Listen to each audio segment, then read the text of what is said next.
Hi everyone, let's see how you can fix Microsoft Edge that denies to open. To get started, simply search for Task Manager and open it. Now from here, click on Details. Then in the search box, type Edge.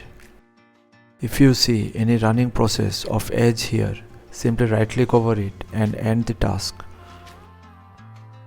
Now close the Task Manager.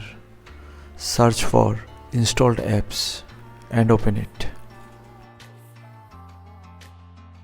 From here, locate Microsoft Edge, click on these three dots and click on Modify and then click on Repair. Now wait for the process to finish. Once it finishes, Edge will open automatically. However, if it doesn't work, then proceed ahead with the next method. Simply open your browser and search for Geek Uninstaller.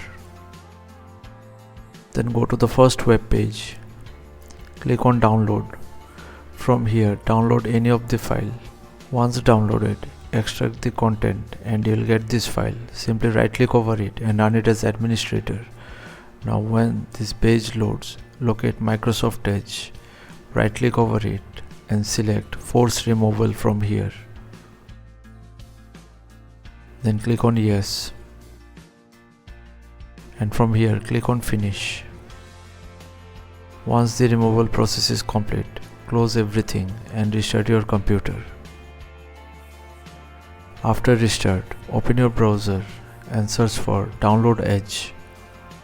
Then go to the official web page of Microsoft. Click on Continue to download Edge and download it, clicking here. Now run this setup file as administrator, and once done, Edge will open normally. So thanks for watching. Please feel free to subscribe and support the channel if you found the content helpful. Thank you.